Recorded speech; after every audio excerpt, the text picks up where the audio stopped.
is the very first week that I started filming on that show, the first episode, she called me and she said, hey, question for you. And she had she's like, hey, we're filming code word, blah, blah, blah. I'm going to ask you a question. So while the phone call is being, got it. She goes, did you kiss a girl at Toca Madera and did you cheat on me? And I go, what? And she goes, well, we were walking down the street. Someone said they saw you run into a restaurant, kiss a girl and walk out. And I go, and I remember the feeling. I was sitting with my best friend, Jake, in the car, and my stomach dropped. Yeah. And I just said, this is week 1. This is where we're beginning this storyline. This is week 1. Yeah. And the feeling of just not feeling what safe. Have I done? Yeah. What have I done?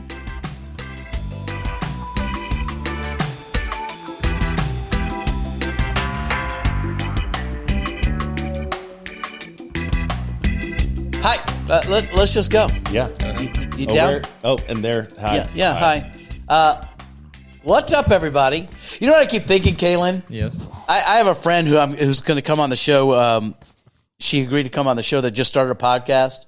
And I'm going to shout her out right now, Nicole Koch. She's an on-camera personality, a producer, social media queen. She's much younger than me, but she started this podcast called the Muse Era Podcast. Mm-hmm. And episode 1, she's like, hi, Muses, because she's got like a name and everything because she knows what she's doing. And I've been like, I should have thought about that before I named this. Like, I have no name for you, to both of you who are watching. So I have to come up with something clever like, I don't know what you are, burners, but that's a Burning Man thing. That's a Burning Man thing and not my thing. So we'll figure it out. Anyway, hello, as yet unnamed podcast downloaders and listeners.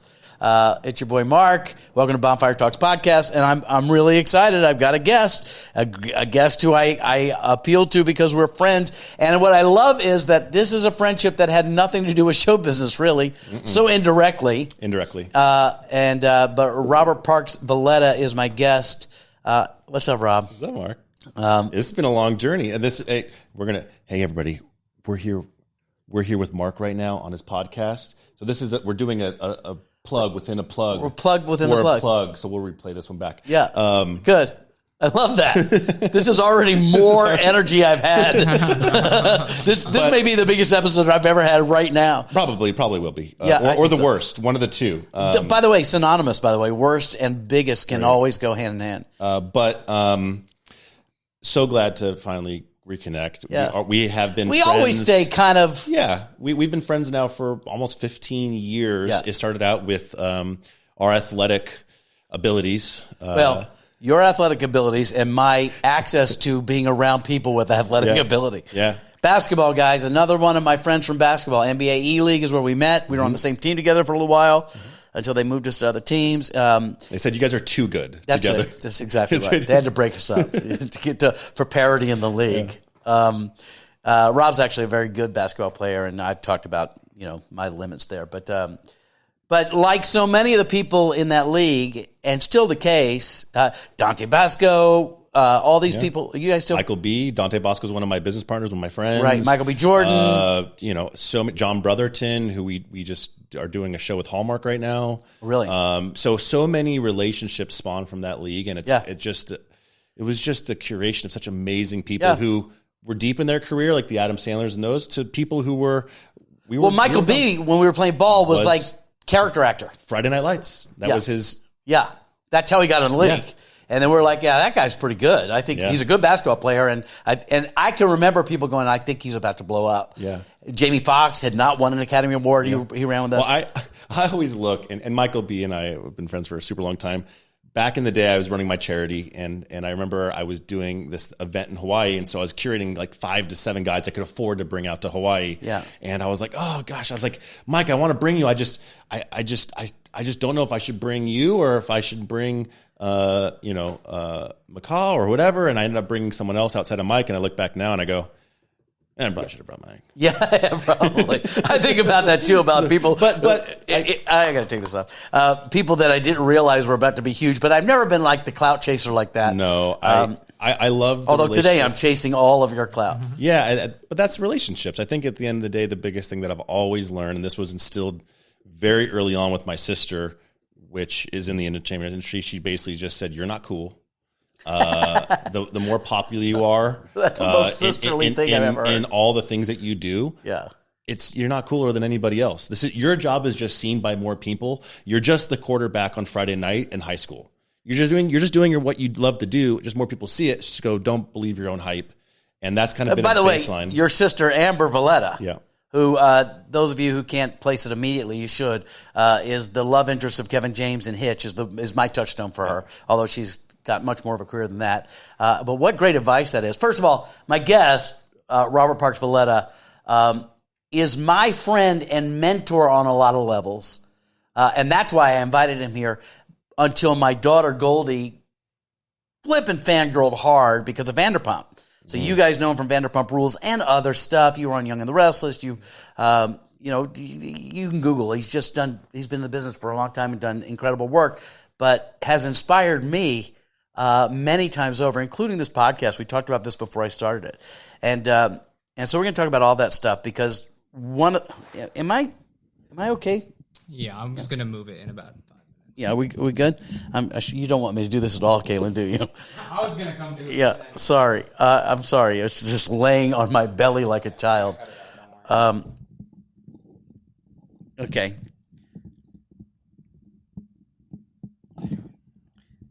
But you know the thing, thank you, Caitlin.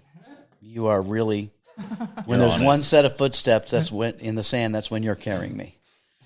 Have I done that joke before? No. No, but that's when there's only one set of footsteps in the sand, that's because I'm in your arms, okay. held close to your bosom.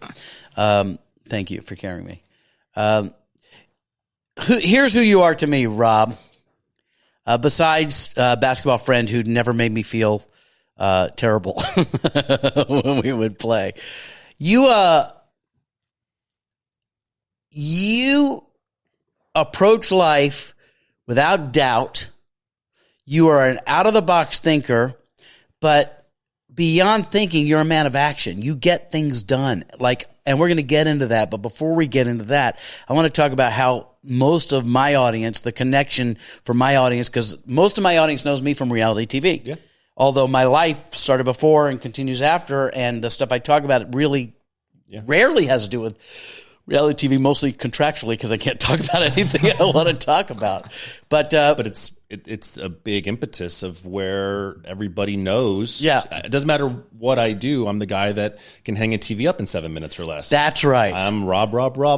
And it's an amazing, when you just say, yeah, there was an amazing portion and time in my life. And you just work hard to curate more opportunities for people to remember other things. But that's the difference here. And I'm always looking for takeaway for you guys and for me.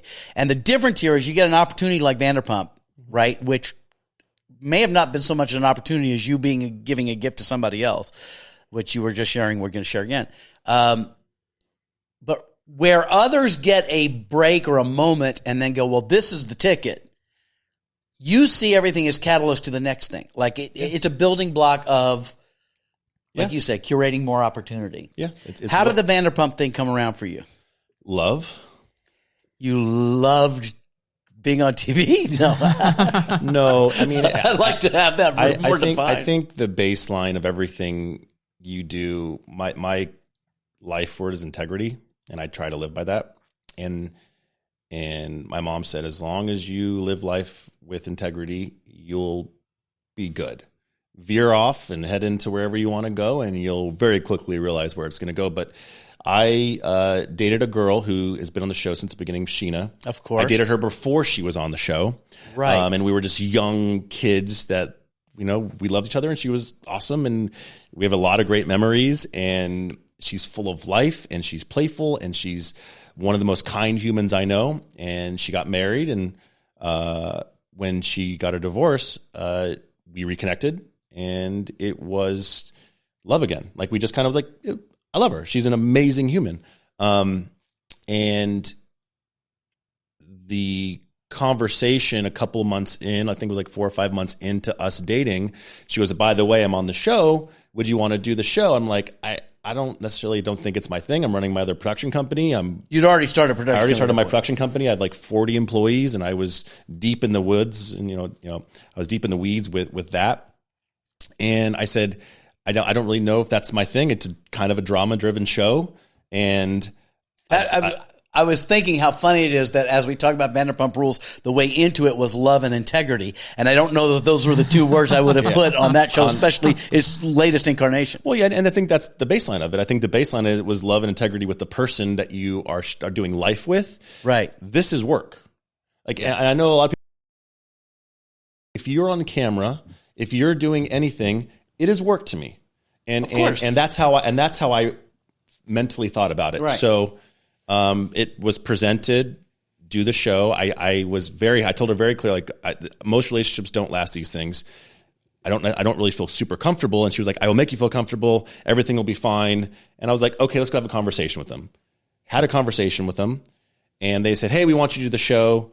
And I was like, okay, so make me as an actor, as right. So a everything producer, you've done up to this point was scripted acting. Up until this point, it was movies and. Well, I have my This Is show, which we did also together. Yeah. So I have been on and done over like 400 episodes of television in some capacity. Right. And so to me, okay, I'm going to be on television again. It's capacity. an offer. So I said, have them make me an offer. Right. They presented me with an offer, which I can't wait. Would be the equivalent of a 1-day guest star on a episode. Right. And this offer was for the entire season in perpetuity, 22 episodes. And they offered me basically like a double scale offer for one episode as a guest star. Like an entry person into the industry for the day. For a day. For a week. For a week. And they wanted you for 22 episodes. Got it. And I told them legitimately, I laughed and I said they can kick rocks. Yeah. Because this is the most, I know how much they make comparatively to what that was. And I'm not saying they've worked their butts off and they get that, but also I've done so much work in the industry. And they said, well, that industry stuff doesn't quantify into what we're doing, completely different space. I go, I disagree. Yeah, time is time. So where the trouble in paradise started is the next conversation was a sit-down meeting with the producers, me discussing my thoughts. I said, this is not going to work for me. And they very clearly made it aware to both her and I that she would be breaking her contractual duties if I was not on the show, because her contract is to show her full life. This led to, and I've never talked about this, so this led to her literally breaking down, crying, please do the show. I will pay you. I will do this. I was like, I'm not taking your money. This is stupid. So to go back, They leveraged the relationship and her financial security into me doing it. So she was already signed on to the show. This is season like 6. I see. She'd already been on the show. She's in. They're making. And now they say if you don't come on, or they don't say. But they allude to. Enough to where she would cry. And say, please, I will pay you if you do the show. I was like, that's not a relationship. No. A relationship you build together with someone to create a future. That's transactional. And that's transactional. Right. That's not a relationship I want. That's not integrity. That's not love. And so I went back. Again, integrity, love, Vanderpump. This is where. And so I am fortunate to come from a family of all attorneys. And so I reached out to my sister's attorney, and my dad's an attorney, and my sister's husband's an attorney. And I said, what are we going to do here? How do I protect myself in a place that I'm already not feeling safe and secure? And how do I do this? And we ended up writing up and renegotiating and read the whole contract, redlined everything, and we did the show for free. I did the show for free. And because that way you're not establishing a rate that's so below your rate, that's a precedent. The baseline of it was I show up when I want to show up. I leave when I want to leave. See. I will be here as long as I feel safe and secure. Okay, can I extrapolate like a life lesson from this that I'm learning as it relates to all of us and stuff, is that your strength in these situations might, and you tell me if I'm wrong, is your willingness and ability to say no without malice. Yeah. Or to draw its boundaries. Yeah. And by saying, so what I'm hearing maybe is that the reason you agreed to do it was for Scheanna. That's the only reason I did it. Now, and by taking no fee and saying that's the deal, then they can really not demand anything beyond what you're comfortable with. Correct. Now, from the business perspective, I always have to call myself out, and I'll call myself. I understand the show is a big show. I understand lots of people see the show. Do I necessarily know how I will be portrayed? Do I know all these questions? You have no control over that. I have no control over that. I tell all my people that, so that's a big ping of like, I don't know. And all I kept getting was, in any relationship, I just say, help me feel safe and secure, because my baseline in this relationship is making sure you are secure. So help me feel, because that's what I want to provide as the man. I want to make sure you're secure. That's in your love relationship with her. Correct. Right. And security is emotional, physical, financial, whatever that looks like. And so safety. She's like, I will protect you. I will do that. And still to this day, that is why I have so much appreciation for that person, even within the fights or this, because what everybody watched on that show, once you understand what you watched and why you watched it, you'll think what you're watching, and I don't know if I ever said this before, is the very first week that I started filming on that show, the first episode, she called me and she said, hey, question for you. And she had she's like, hey, we're filming code word, blah, blah, blah. I'm going to ask you a question. So while the phone call is being, got it. She goes, did you kiss a girl at Toca Madera, and did you cheat on me? And I go, what? And she goes, well, we were walking down the street. Someone said they saw you run into a restaurant, kiss a girl, and walk out.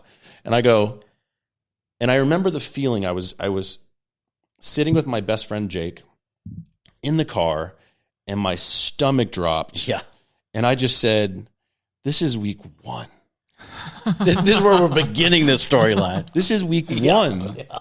And the feeling of just not feeling what safe. Have I done? Yeah. What have I done? I've had that feeling so many times. And from that moment on, all you're watching is a boyfriend pulling himself farther away, and a girlfriend who's saying, Rob's amazing. Rob is great. Rob is protecting me. Rob is doing this. Rob is everything in the world.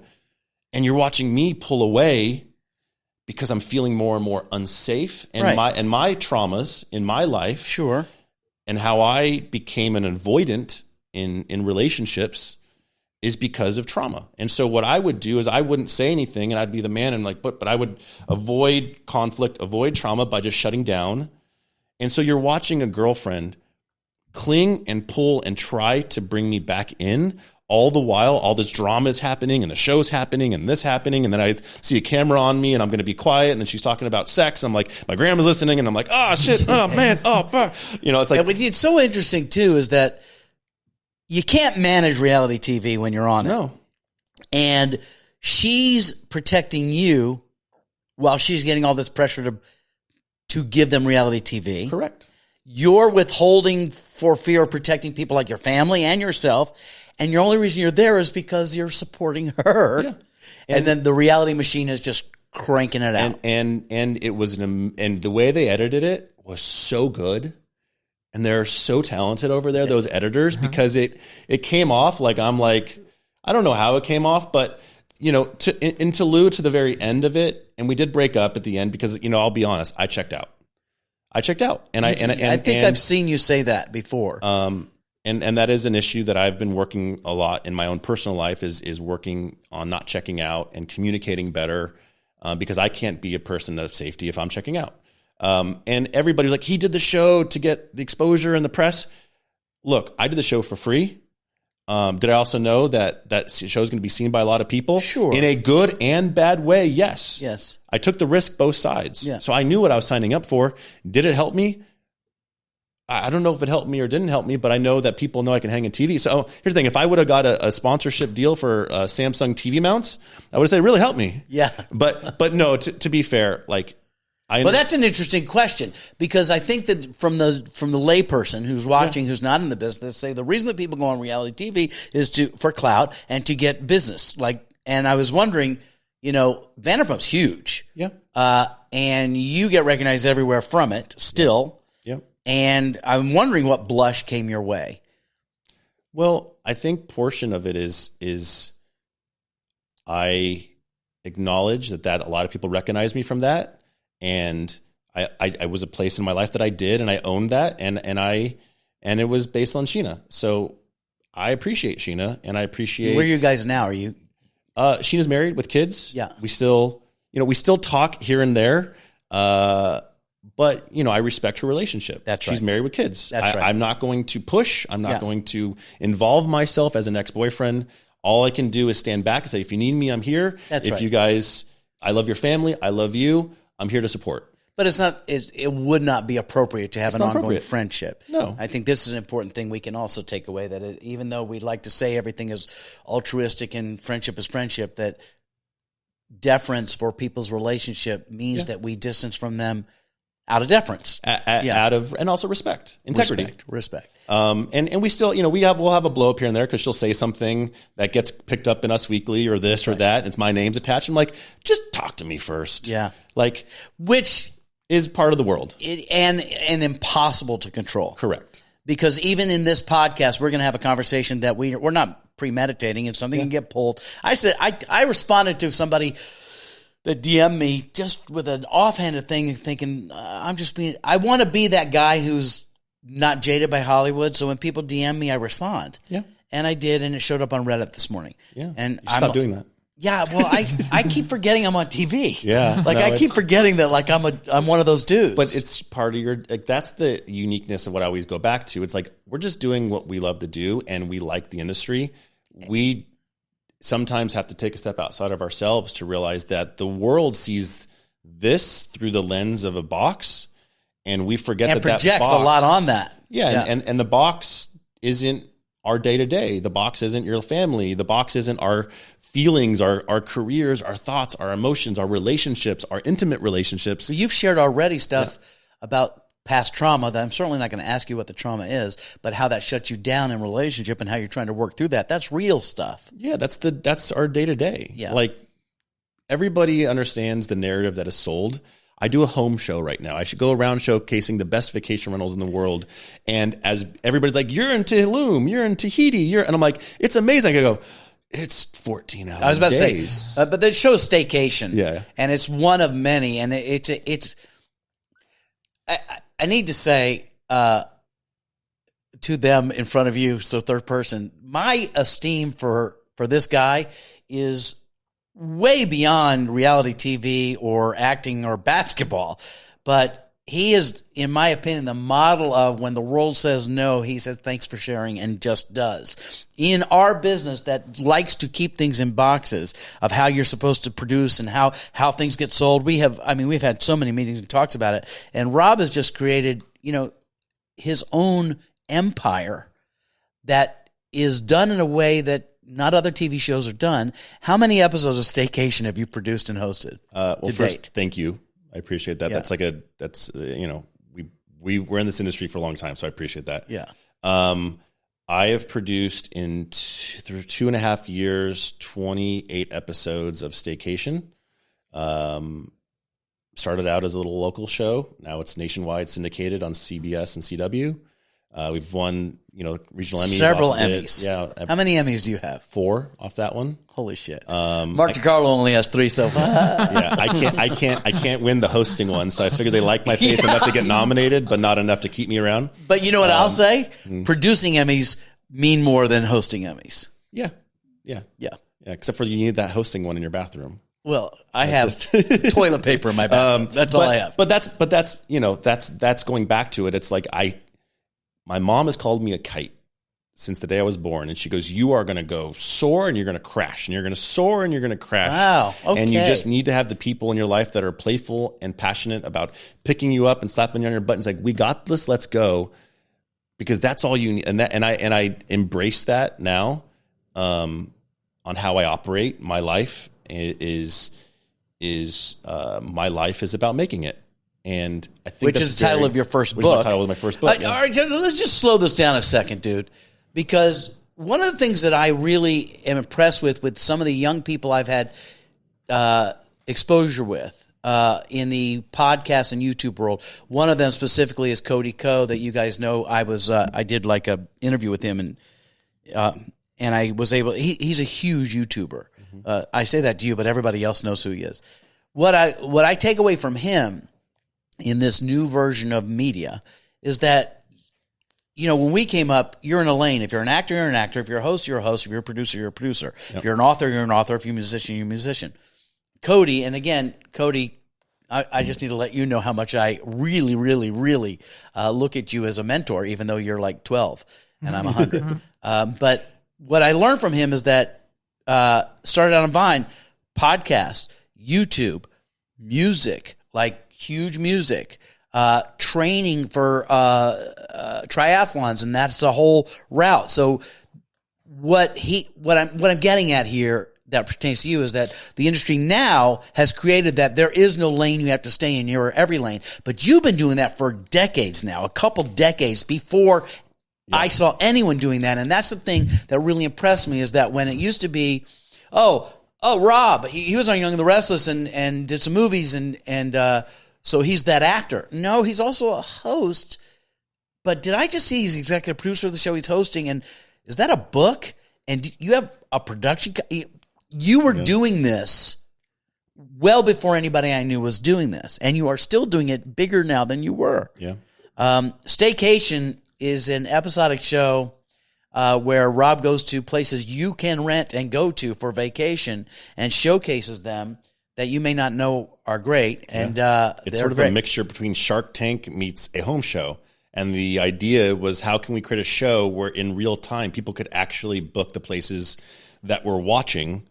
And you go to Tulum and you see 6 houses, but you can actually engage and book and be part of it, which I thought was a great evolution. And I made it less about me as a host, more about the audience making a decision of like, I want to go there. And then you break it down from a business, like, $2,000 a night, 12 bedrooms. Well, it breaks down to like X number per person. Like, oh, that sounds like a huge number, but it's 12 bedrooms. But it's actually like, that's actually palatable. Yeah, sure. So everything I do, I look at it from reverse engineering in the sense of like, what is my end goal, and how do I get to that end goal from starting at the beginning down to, that's how I find my my employees. That's how I want to build leaders. That's how I want to do it for myself. I start with my end goal every year of what do I want for myself, and then at the beginning of the year, I write down the 10 things that I'm going to accomplish on my phone, and it's on my screensaver. That is 5 personal and 5 business. And I try to see how fast I can do each of those things and make those things into reality. Because the reality of, I think people have a very skewed perspective of what making it personally and professionally is. And I think if we shift that, you start having a happier life. Which now we're getting, golly, dude, that's so good. I often talk about how Kaylin was that catalyst for me, is that when I was thinking about doing, I say it in every episode, but I was thinking about doing this, but I couldn't get past the thinking to the doing. Yeah. And he's just, show up Tuesday.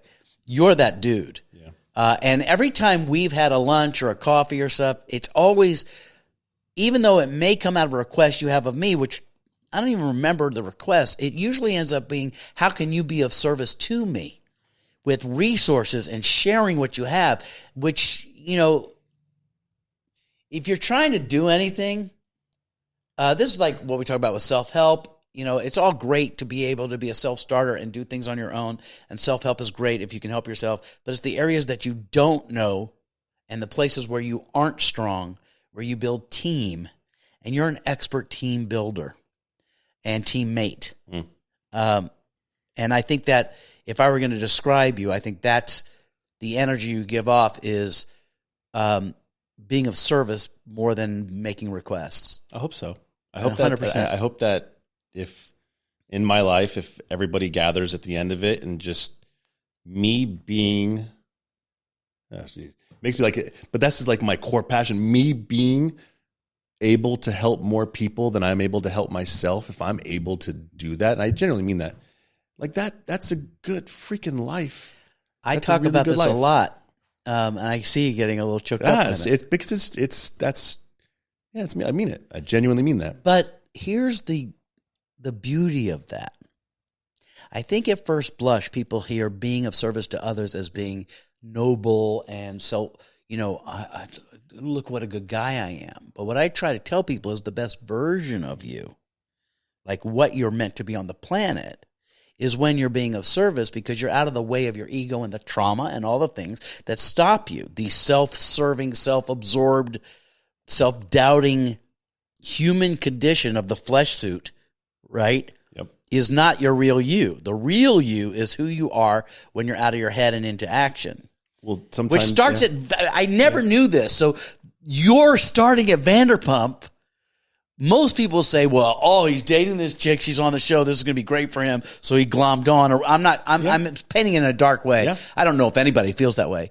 But to learn that the story was really like, I have no desire to do this at all. And I'm turning down the money because that's a joke. Yeah. But I can't, this is someone I love, so I'm going to support that. Well, and I'll be authentic. Like, there is a version of me. I was like, hey, I would do the show. Like, yeah, sure, pay me. I'm like, this could be a win. Yeah, this could be a win. Of course. And quickly, so I would be lying if I said, oh yeah, and I'm like, completely no. Like, there was a large portion of me that said no, because but also at the end of the day, like, hey, I know what you're making. Like, yeah. I'll jump on with you. Like, sure, this could be a good relationship booster, because if we're both building towards the same thing, this could be awesome. Like, you could buy a house together faster. Sure. And then it goes from that to soured so quick to just go. But yeah, can't we say, and this is a little Pollyanna, but can't we say that everything is a win? Like, at some point, even the losses become wins somehow, depending on your relationship to them. I think yes and no. I think a lot of people, and this is what I've learned, is that a lot of people, sometimes life doesn't throw you wins. Life can throw you really hard shit. Like, why shit? Mm-hmm. Like, why is this happening to me? Why? Shit. And so how do you deal with it? I have a philosophy about it, but I want to hear what your take is. Well, I think you touched on it. You said, when you were dealing with our traumas, our responses, our things. The work that I've really been trying to do is understand that the first portion out of your trauma is stop looking at your trauma. And if you focus on everything beyond yourself, which is so hard to do, when you're in your trauma, you're in your bubble, you're sad, you're hurt, my heart's broken, do that. But the first portion out of the trauma is going like, how can I help someone else? You notice it's the best example I can use of this is, maybe is relevant for some or not, but when I play basketball, my brain shuts down while I'm playing. It's the beauty of that sport, and of any sport, but that sport specifically. I think you can use that as a correlation to something you do. But if you're able to just stop thinking about my trauma, my hurt, which is valid trauma and valid hurts, and put that energy into something that is not about you for a second, the trauma will come back. Don't worry.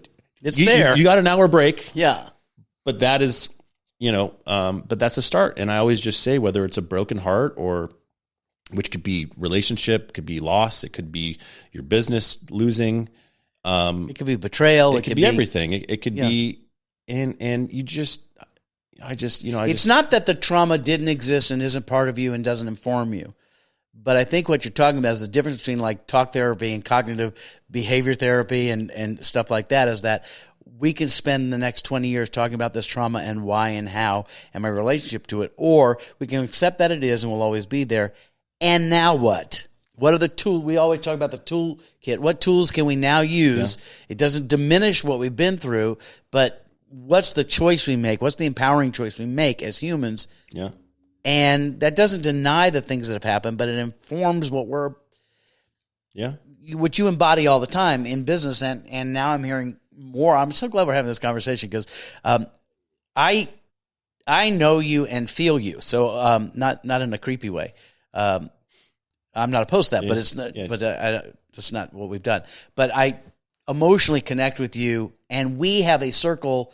I know I have others that you don't know, and you have people that you're with that vibrate on that same vibration of how can we help one another. Yeah. Which is altruistic and absolutely legit. And that's always who you've been to me. This industry is hard. It's one of the few industries, and I always there's two key components of this, but the first portion is this industry is so hard because there's no roadmap. There's no like, I'm talented, I'm the best looking, I'm the best singer, I'm going to be successful.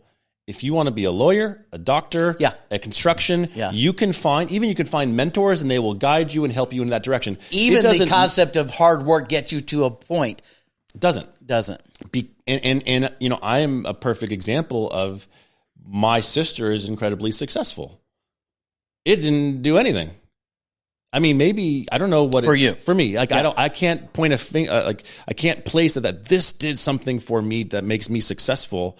If anything, it just gave me the confidence to know that normal person, it's possible. And I think the more you're in the industry, we see it more and more and more and more, and it becomes an everyday that it is possible. Anything is possible. However, it is really, really hard. And so the base concept of what I always just go back to, which is there's what you want to be, and there's what you say you want to be. Okay. Meaning, there's what you say you want to be, and then there's who you are. That's a better one. Now I got you. Yeah. So when I say who you want to be is like, I want to be an actor. I want to be a writer. Or people even go, I'm an actor. I'm a writer. What do you do? I'm a director. My first thing I always say to every single person is, let me see your stuff. Let me see it. Let me see your acting reel. Let me see all the things you're working on. Let me see your script. Let me see this thing you directed. Let me see it. And if you're like, well, I'm working on it, I'm like, then you're not an actor. And I don't want to be harsh on you. You're not a director. You want to be. And the baseline of you being successful is you literally taking the ideas in your head, putting it out there. And once it's put out there, you've literally, my concept of making it in this industry is not fame. It's not money. It's not accolades. It's the base concept that you and only you have your thoughts in your head. And once those become something that you can show it to someone, making it is a thing, not a roadmap, not an aspiration, not even accolades, not even the money in your account. That's not making it. Making it is the baseline, simplest thing of, hey, I want to be a writer. I have this idea. I'm going to write it. It's written. Is it good? Who knows? First one's probably crap, but I'm going to make it. That's the baseline. This is another way of saying things that, by the way, everything you said is 100% true. Okay, it's not opinion, it's fact. And it's been proven in my life over and over again. Very early in my career, I learned a lesson from a guy who's no longer alive and also had some really incredible, I think I talked about this on For Crying Out Loud, actually, but he was a really incredible producer who also did some business dealings that, in hindsight, may have cost me several $1 million, like ugly deals. But he did say this to me at one point when I'm saying, I really think I could produce. I want to produce the show I want is the word here. And he said, well, you're not a producer. I said, but I know how to do all those things. He says, I'm not doubting your ability.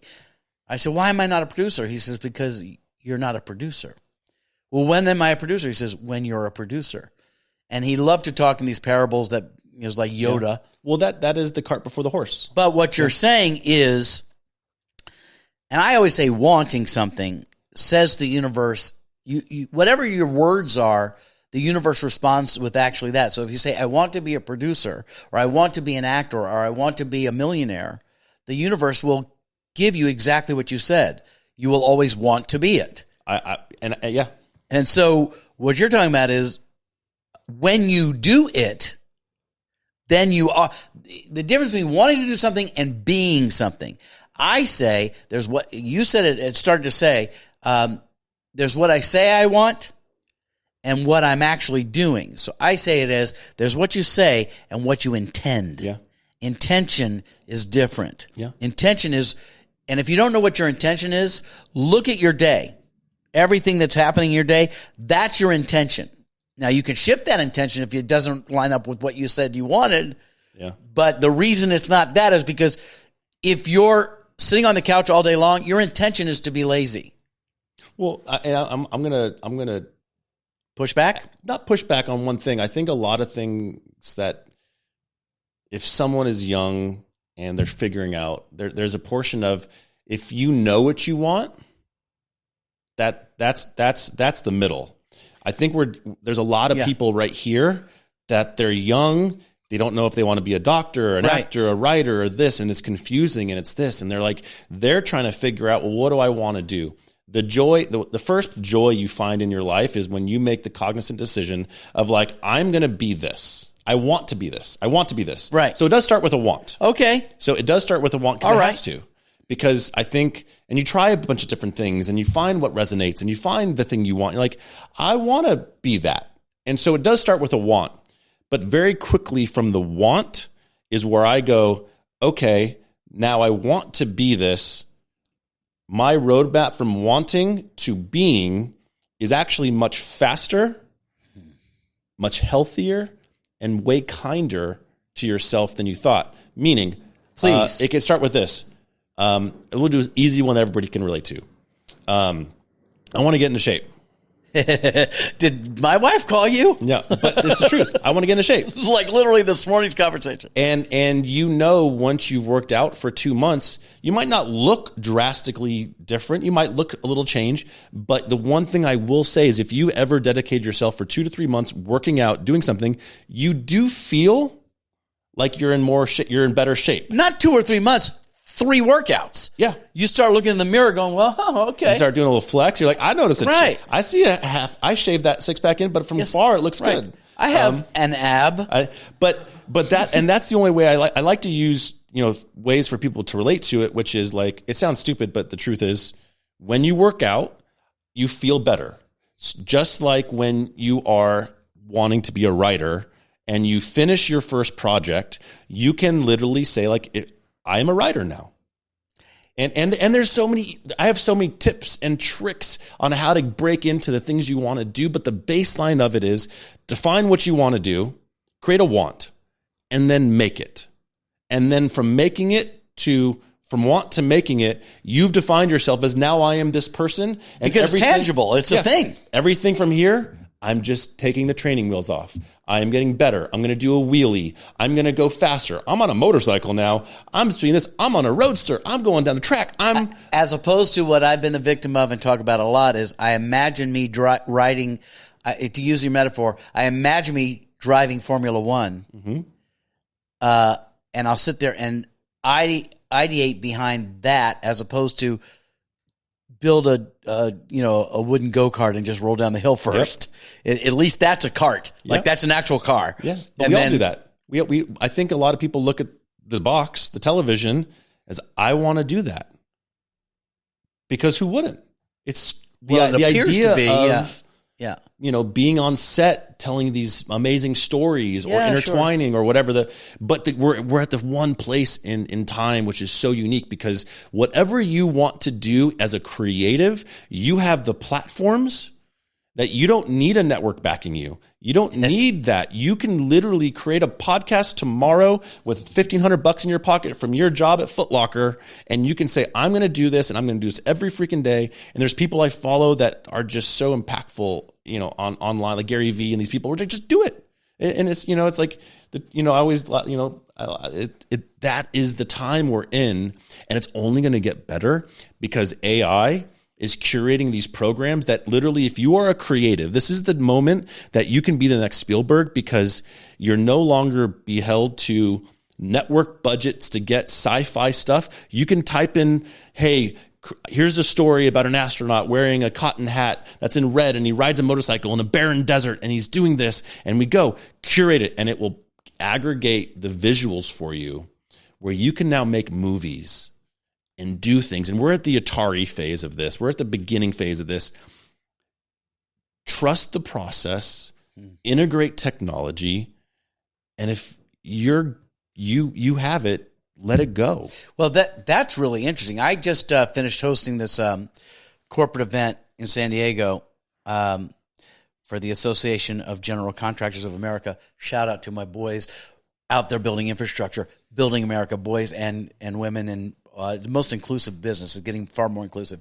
Just a little up for them. But their keynote speaker was Damon John from Shark Tank. Mm-hmm.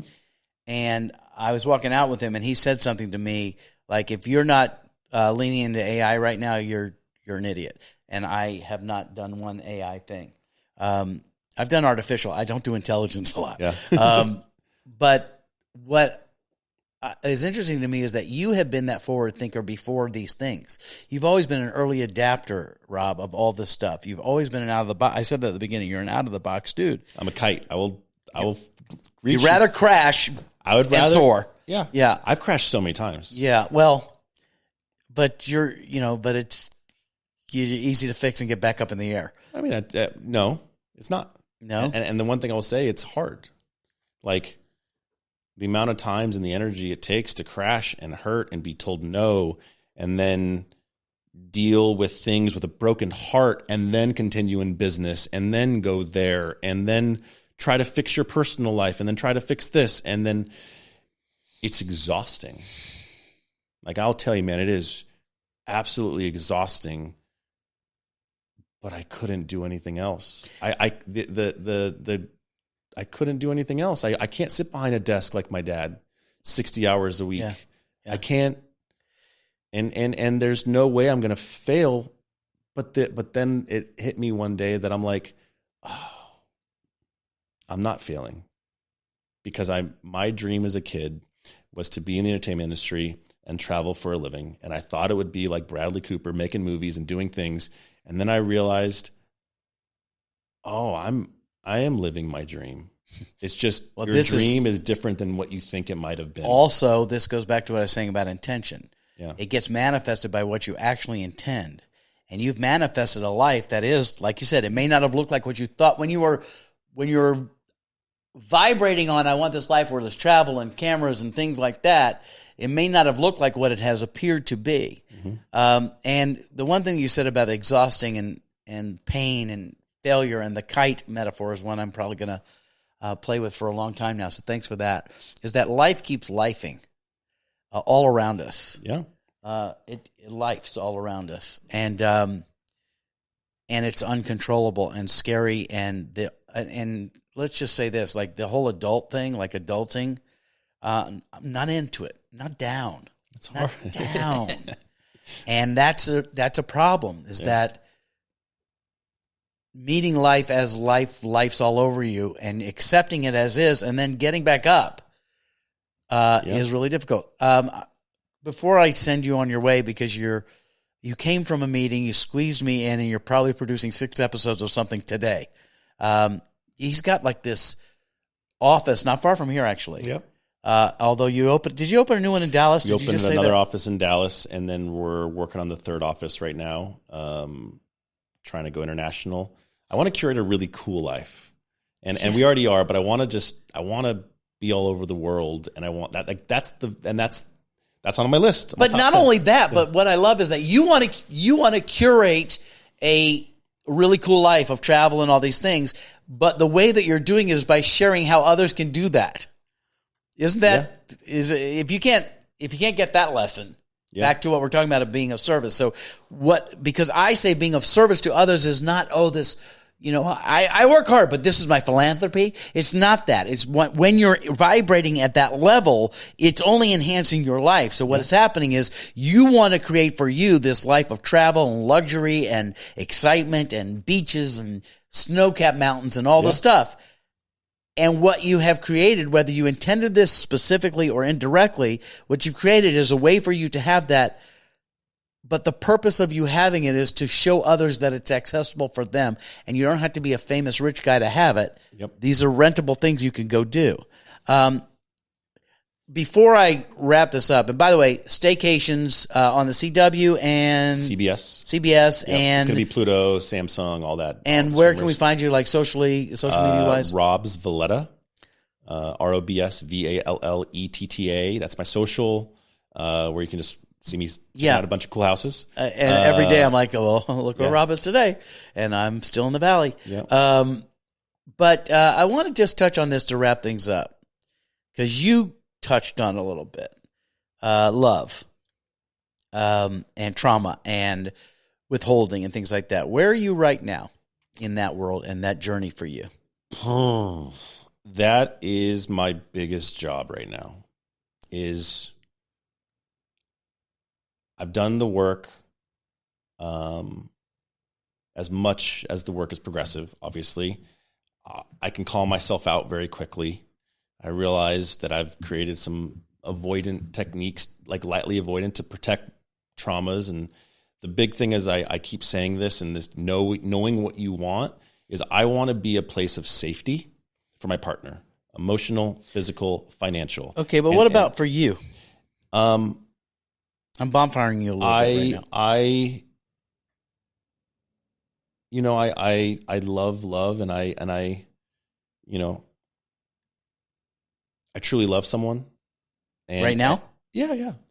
And I think at the end of the day, it's work. You have to figure out, like, Does that someone love you too? Like, are you in a Yeah. relationship right now? Yeah. No, that person loves me as well. And I think at the end of the day, there's lots of everybody has their own traumas. Everybody has their own things. And all I can do is hold myself accountable, try to have integrity, and the vice versa. And then you figure it out. And that can mean so many different things. But where I'm at right now is like, I do want to get married. I do want to have kids.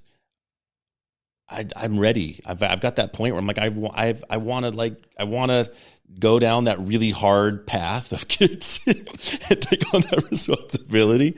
And I want to just live a very playful, fun. It's going to be hard, but just a playful life. And that's where I'm at right now. And so,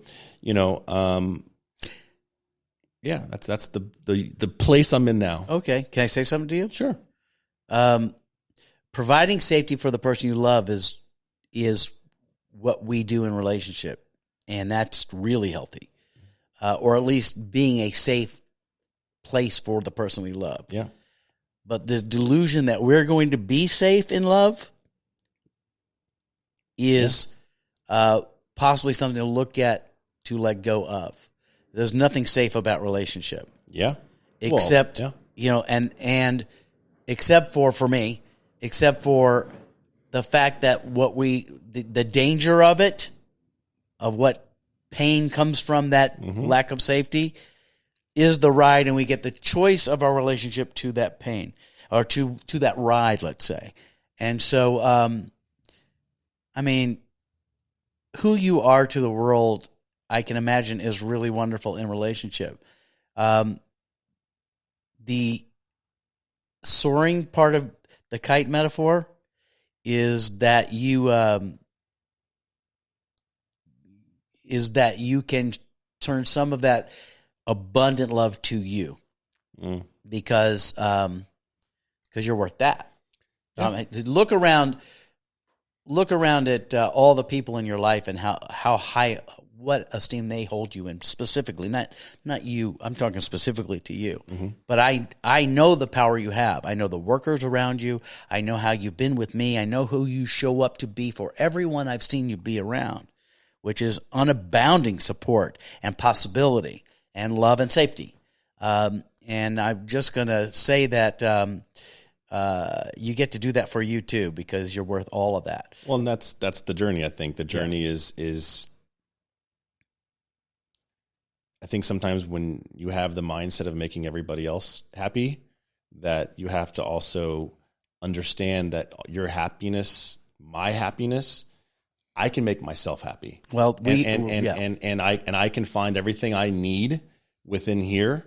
And that's my biggest journey I'm going on right now. All of us. Which is like, yeah, I put so much into these dynamics and these relationships that I forget that unless I'm healed and this is my current, unless I'm healed and I'm happy, my job in this relationship and both of our jobs is just saying, look, true love to me is us just saying, we're two imperfect people who are going to imperfectly figure it out, and we're not going anywhere.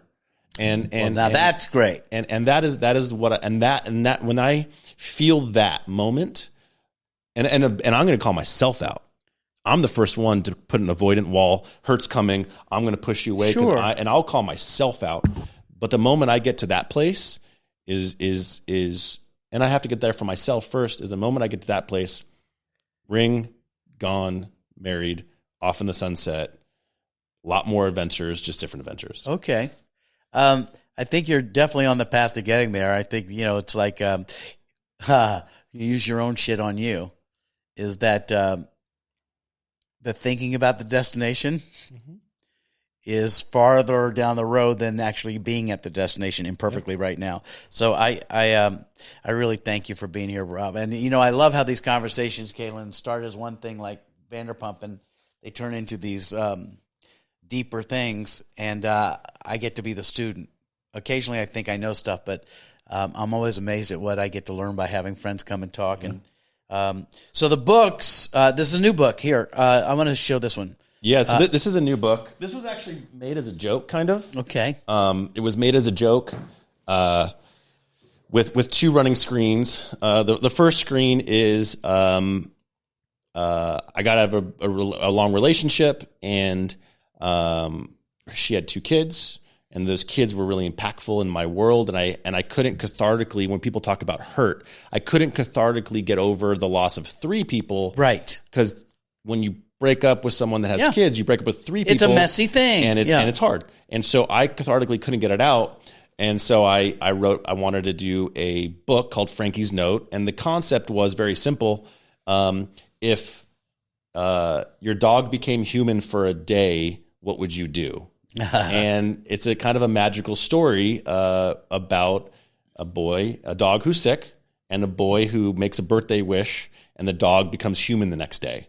And they go on this. When's the movie coming out? Well, that was the second screen, which is the kind of the joke, which I always just go, in our town, in our industry, you write a movie script and everybody goes, congratulations. Yeah. Way to go.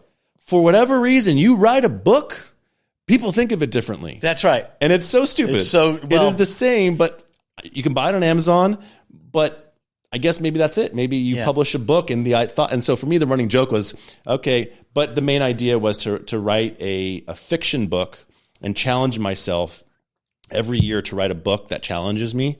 First was making it an artist's guidebook. Well, that's what I was going to say, folks. Some of the tool, we're always talking about putting tools in your toolbox, and then Rob's book, making it the, what's this? It's a handbook for artists and handbook for artists and creatives, essentially. Yeah. That one's on Amazon. That's really a lot of what we're talking about is in that book. This is fiction, but boy, it's fun. You hooked me on the pitch. And I'm going to always preface this. Frankie's Note is the name of it. It's a beautiful story. It deals with coming of age, communication with parents, death, why people don't work, that life, all these type of things. And at the end of the day, it was a really fun, cathartic journey.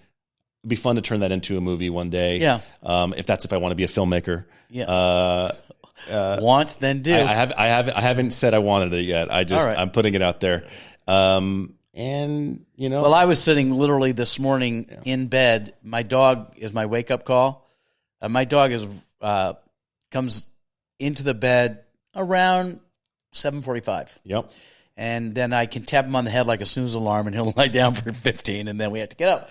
But I literally looked over and I said, I just wish you could talk. I just wish we could talk about something here, because I know you know some things. And it's kind of funny in a kid way, where you the first thing they do when they meet each other, it's like, okay, I have some questions for you. The dog asks, or the kid dog asks the kid, and the kid, he's like, the first one is like, why do you guys sniff butts? And why do you do this? Yeah. And the dog goes, why do you pick up my poop? It's not what do you do with it? Yeah, where do you keep it? Why do you keep it? We don't. And it's is it a value to you? It's so stupid, but you kind of think about from a dog's perspective, what are some weird things humans do? Yeah. But it was really fun, and the journey's been really great to go on. If you think you know Robert Parks-Valletta, I think now you know that you don't know all of him. And I've known you for a couple decades, and I still don't know all of you. So let me just wrap this up by saying, take a deep dive. Staycations, the new one that you're talking about. Can we talk about that? Yeah, Staycation. Staycations, the sports edition. So check that out. If you love your team, you travel, and you want to go and do sport travel. Where do you stay? How do you do it? You're going to break that down. We have that. We have a golf show coming out that's going to be on CBS called Destination Golf, and we're sports sciencing the best golf holes in the world, and then bring pros to help us teach us how to play. But the big thing is the destination channel. That's what we're building. Mm-hmm. The thing that I am going to curate with my team and I say team because it's no one person can do this alone, is I want the destination channel to be the next travel channel. Okay. And I feel like travel is fading in some capacity, and so we're bringing it back. Follow Rob, because it's always exciting, and certainly it's beautiful to look at, because all of your posts are like, I wish I was there right now, and you are there most of the time. But know this: when you see Rob walking elegantly and talking charmingly around some villa in Bora Bora or something, know that that's probably halfway through a 14-hour tape day in 100 degrees. I'm tired and I hate this. No, just kidding. I love every moment. It's not as easy as it looks. No, but that is my. I interview a person every single day for 2 weeks. Yeah, and it becomes very exhausting, and the power in that is someone is letting me into their homes, and I'm embracing every moment of it, and it is important to them as it is. This is maybe their first and last time on TV. Thanks, by the way, for breaking some never before told stories about Vanderpump and other stuff. I would have never guessed that you did it as a gift, as opposed to. We all assume that if you're on one of these shows, I say viewers, we all assume that you're just getting a grip of dough, and you're being scripted, everything's being scripted, and you're just playing along. And in the fact that you held your partner and she held you in a place of protection quite a bit through that whole thing, and that's pretty cool to know. And I to this day have so much respect for her, and I hurt her a lot.